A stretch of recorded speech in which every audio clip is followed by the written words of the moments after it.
All right, guys. So we have potentially some new quests coming out.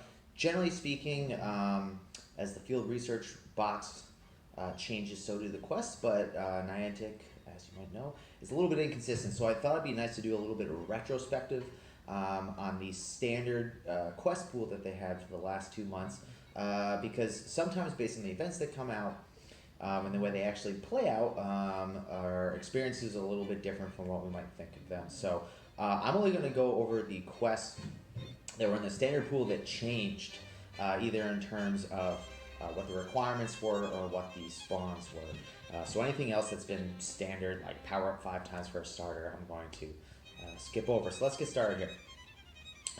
First one, use 5 berries to catch a snow runt. This is a totally great quest. You should have plenty of berries stacked up. You can use whatever one you want. You can use it on any Pokemon. Basically, as soon as you find 5 Pokemon, this quest is complete. Snow is a fine reward. It's got a pretty big circle too, so this is something you can easily stack and come back to later if you need something for great throws or excellent throws. So I'm going to give this one 4 stars. Next one, catch 3 fire, water, or electric type for Doduo. Sure, I guess. Sometimes, depending on the weather, this one can change drastically. You might not have rain outside, in which case you're not going to have as many water or electric spawns, but maybe you're near a river and you do. If it's clear out, you should be able to complete it quickly. The reward's kind of weird, but again, that's something you can easily stack, throw something at later. This is more for, I think, people that need Doduo in a Lucky Dex type of thing, because it's kind of a rare spawn unless you happen to stumble into a nest. It's not the greatest. This is something I wouldn't feel guilty about tossing either. So I'm going to rate this one 2 stars. You can go ahead and do it, but don't kill yourself over trying to find them. Use 10 Nanam for a Scyther. This is a very good quest.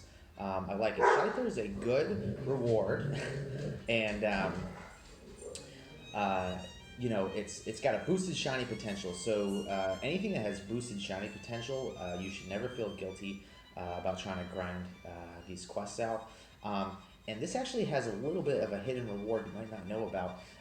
Everyone whines and moans about nanabs are useless. Well, now you have something to use them with here, so that's fantastic. So because of this, I'm actually going to give this one 4 stars. I like that you have to give a little bit of effort, but your rewards for your effort are pretty good. So 4 stars. Catch 5 fairy type for Meryl. This is a 1-star reward. If you even want a remote chance at even thinking about doing this, you either have to be in a large nest or you have to have cloudy weather.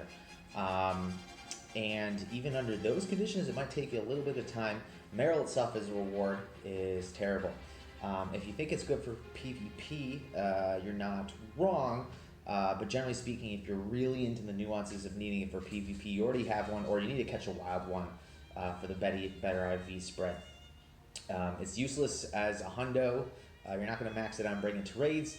And it's not possible to get shiny either, so there's no reason you should do this. This is a 1-star quest. Catch 5 normal type for Zigzagoon. This is one that's going to change depending on the weather. If you have this during partly cloudy weather when it's normal boosted, you should spend no more than a minute or 2 completing this, given the promise of things like Whismur and Sentret and the like. The reward is not fantastic. It's not good, but if you got nothing else around, it might take you a couple minutes to complete under the right circumstances. Not good, not great. I'm going to give this one 2 stars.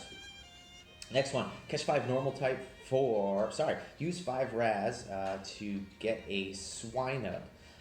The reward is kind of odd. I guess it's not thematic. I'm not sure why they picked Swinub of all things.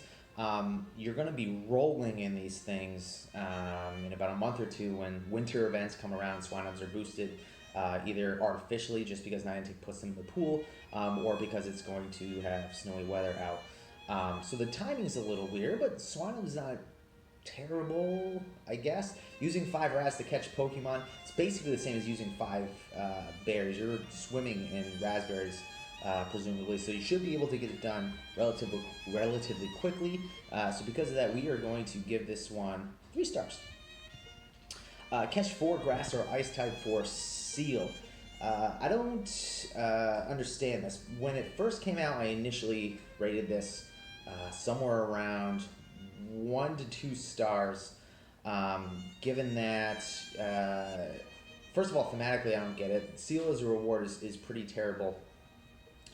But someone pointed out to me during sunny weather, it should be there, and it also gives you an option of ice. Well, here's the problem, is that there's no ice spawns anywhere, and there weren't really any events where ice types were boosted either.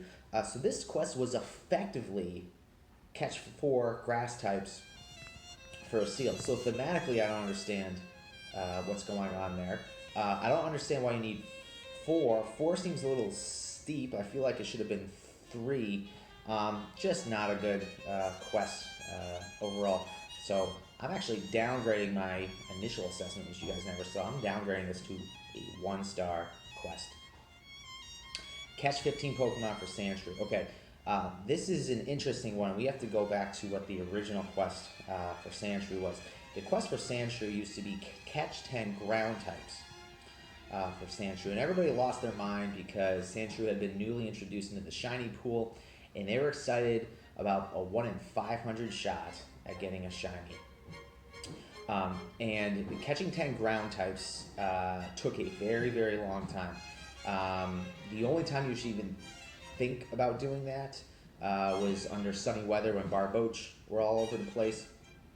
But otherwise, it was remarkably a bad quest. You have to understand that if a shiny potential is 1 in 500, you should basically pretend that shiny does not exist in terms of grinding out quests, particularly quests that are longer. You are going to be sorely disappointed. You are not going to get a 1 in 500 shiny off of a quest.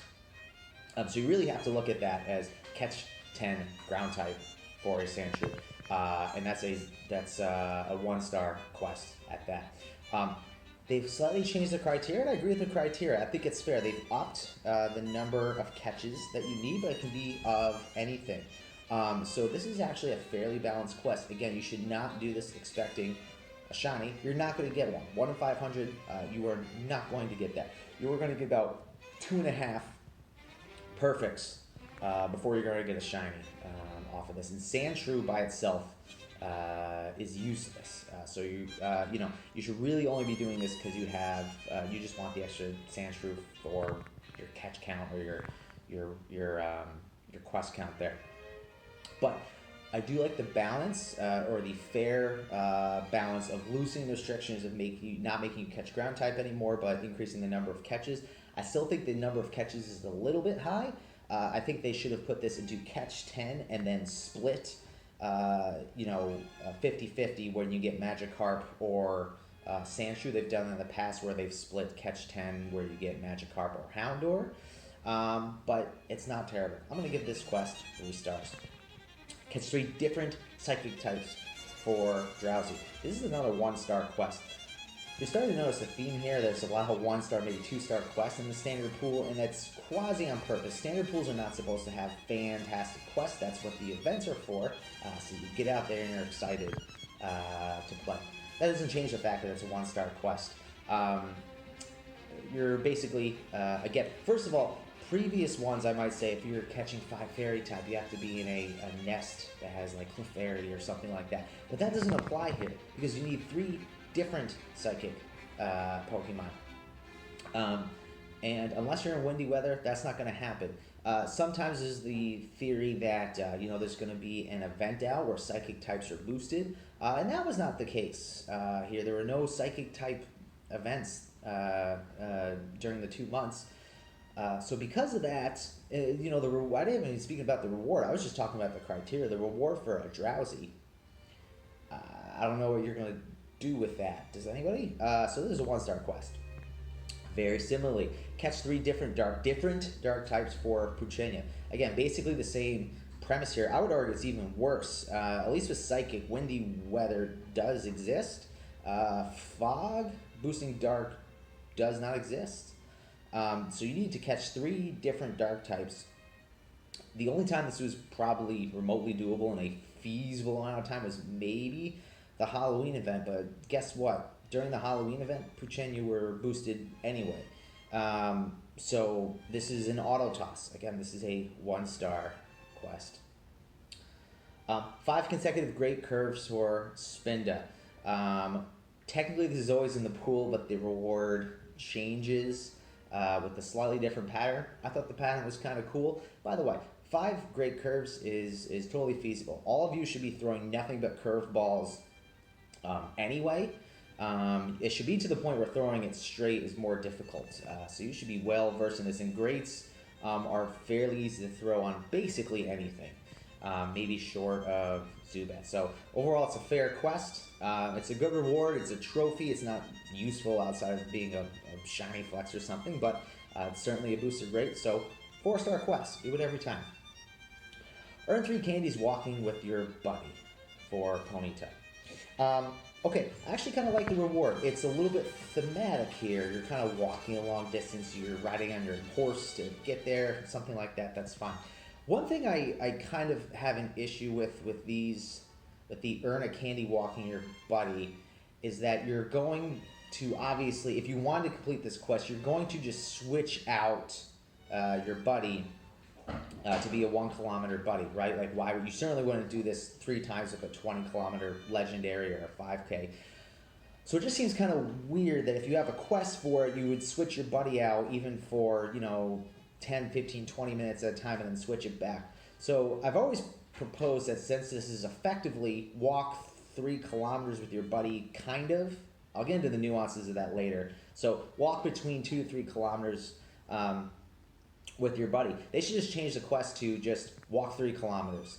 The fact that it's with your buddy shouldn't, or you're collecting candy along the way, doesn't matter. Coding wise, I don't know if there's a difference between walking 3 kilometers and earning 3 candies in terms of being able to detect if you've finished the quest, but assuming it's not an issue, I don't see why they just don't make this walk 3 kilometers. But given that we're going to just call it walking 3 kilometers with your buddy for a Ponyta, I think it's thematic. Ponyta's a okay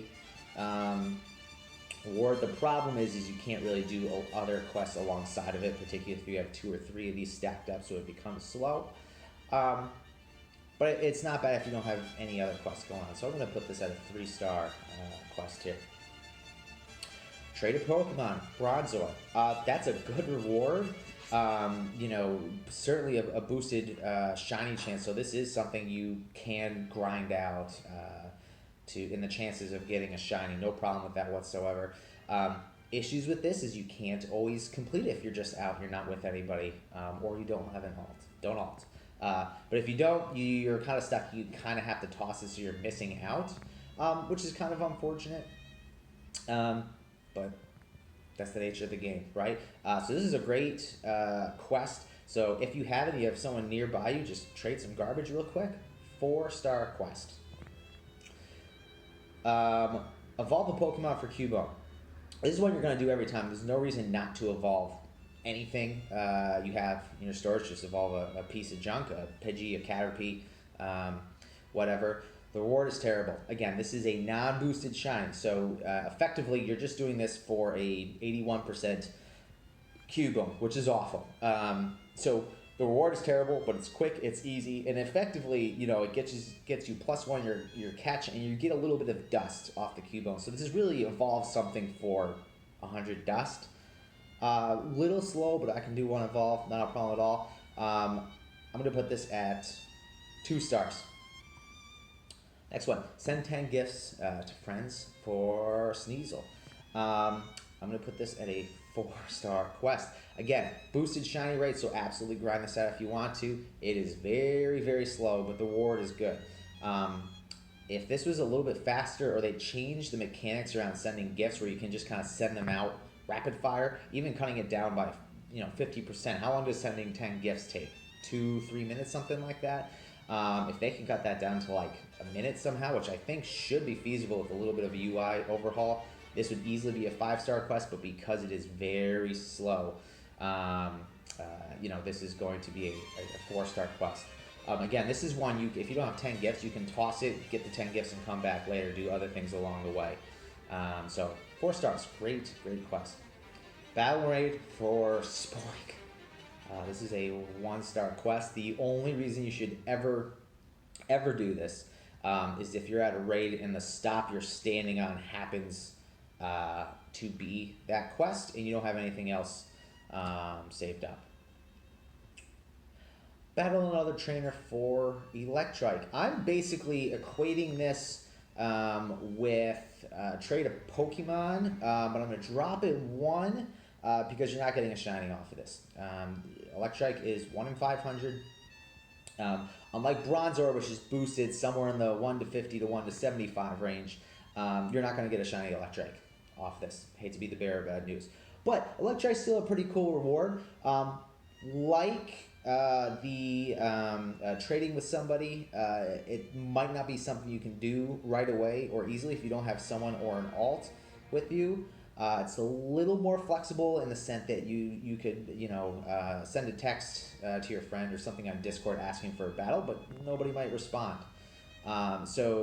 Because it's pretty similar to trading a Pokemon, but the reward is essentially a non-shiny, cool reward. I'm going to drop it 1 star and give it a 3-star rating there. Hatch an egg for an Execute or Hop It. Obviously, Execute has been a reward for hatching an egg since I think the very, very start of Quest being in the game. So we're really talking about 50% chance at Hop It. Not great if you're like 0.1, 0.2 kilometers away and you're not having to skip over other potential quests to get it. Sure, finish it up, but it's not a great reward. Unlike other ones, you're kind of subject to the laws of time, so you might have to wait a little bit, which is unfortunate. I'm going to give this one 2 stars. Take 5 snapshots of Eevee for Gulpin. Okay, where do we start here? Thematically, I don't understand what's going on. I don't know why you need to take snapshots of Eevee specifically. Why not just any normal type? Why can't it be Eevee or one of its evolutions? And then why is the Gulpin getting in there? Gulpin's a crappy reward. So you're effectively, again, I'm going to say this is similar to something else like Spoink. You're basically doing this for 100 dust more than anything. Taking 5 snapshots for a Gulpin / 100 dust, that's terrible thematically. It makes no sense. Taking 5 snapshots makes no sense. This quest should be 1. There's no difference between taking 1 and 5 snapshots when you can just spam it very, very quickly. So leaving the multiple design flaws, or keeping the multiple design flaws in mind, I'm going to have to rate this. This is tough. It really should be 1 star, but because there's no reason not to do this and you can do it every single time, I'm going to give it 2 stars. It's still an awful quest. Next one, 5 nice throws for Voltorb. I'm putting this in there because sometimes it's just Voltorb, sometimes it's Voltorb and like Geodude and Bidoof. So because it changed, this is kind of on the edge. Theoretically, if the war is just a tiny bit different or better, I would put this at 5 stars. But Voltorb has been in the pool for so long, and it's not shiny eligible. The reward is really starting to wear thin because it's been in the quest pool since I think the very beginning. So theoretically, this should be a 5-star quest, but because the reward is so bad, I'm dropping it to 4 stars. You can throw 5 nice throws at anything. That's what you're doing.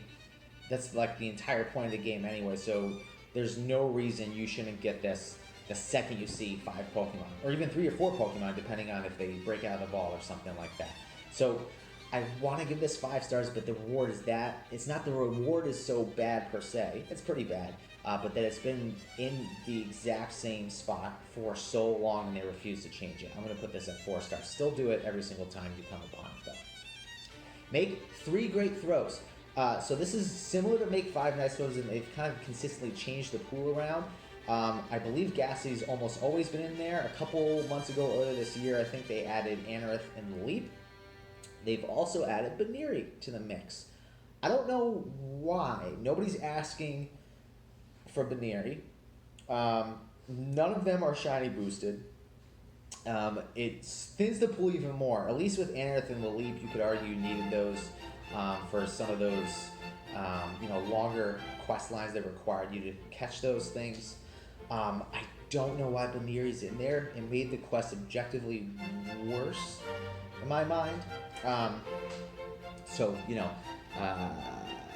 This is still a quest you should do every time. It's about the same. I'd say it's easier than 5 nice throws, but maybe some people think it's equal because great throws are a little bit harder. I don't know. But yeah, make 3 great throws for any one of those. You should basically look at this as, again, another dust opportunity, but it's a quick 100 dust, no problem. Yeah. I'm going to give it 3 stars. You do it every time. The reward's pretty darn bad, though. All right, we have one more. I saved my favorite quest for last. This quest is 5 stars. This quest is Transfer 3 for Sableye. I want you to know how good and beautiful this quest is. First of all, you are doing this every single time, no brainer. Similar to, similar to 5 nice throws for a Voltorb, similar to taking 5 snapshots. You're doing this the second you get it. Second of all, it is quick. You can go into your storage, search like 1 star and delete the first 3 things you see, or just go to your recents and delete the trash you caught there. This takes a matter of 5 to 10 seconds to complete, depending on how fast you can type or what you want to type. The reward is good. Sableye is a good reward. He's a little prick in PvP. He's fun though. There's a shiny chance, but you're not going to get a shiny off of this quest, so don't bother. But just in terms of reward, he is fantastic. And here's another great part about this. Unlike a lot of the quests here, this has a nice theme to it. You're essentially killing 3 Pokemon for this like little ghost devil demon guy to take its place. This previously had rewards like Shuppet, which was basically the same thing thematically, or Mischievous, for example. So there's so many great things going on here. It's great thematically. It's quick to do. The reward is great. This is the sole 5-star quest of this rotation, and is instantly going to be one of my top 5 quests of the year as well. So that's the end of my review. A little bit long, but I think we got some good discussion points in. Let me know what you think, good or bad, mostly bad. That's cool, whatever. And I'll see you for the next event.